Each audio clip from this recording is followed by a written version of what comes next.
But he's such a nice guy. How often do victims of abusers hear these words? Just like any predator, grooming is vital to luring in any victim. Manipulative abusers, like narcissistic abusers, thrive on external validation, overemphasize public image. Their self-image depends on others' perceptions and whether people like them. So naturally, publicly displaying their abusive tendencies is not a part of the game plan. These types of abusers often manipulate people outside the home and close to the victim, safeguarding themselves from being exposed by playing the victim and vilifying the actual victim. And because it's common for these abusers to engage in attention-seeking behavior, their victims are often exploited and used as tools to fill the abuser's insatiable appetite for attention, praise, and sympathy. It's kind of like your partner sacrificing you to a pack of hungry wolves just to keep the steak he's holding in his hand so he could eat it later. Manipulative, family-only abusers who publicly display superficial charm often have other characteristics consistent with cluster B personality disorders. These disorders include narcissistic personality disorder, borderline personality disorder, antisocial personality disorder, and histrionic personality disorder.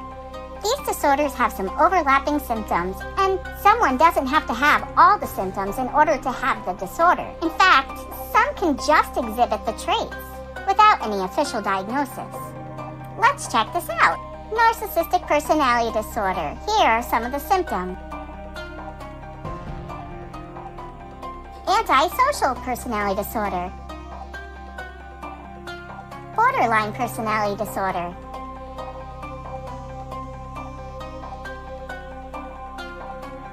Histrionic personality disorder.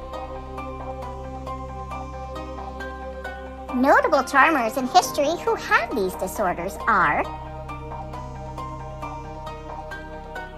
all of these infamous serial killers use charm and manipulation to victimize others.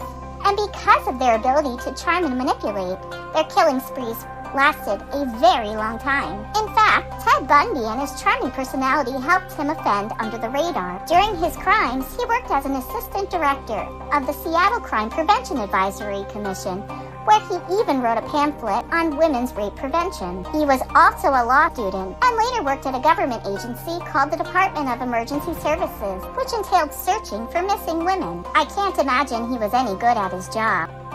Or maybe he was a little too good. And just an FYI, with the exception of borderline personality disorder, most people who are diagnosed with cluster B personality disorders are diagnosed in prison.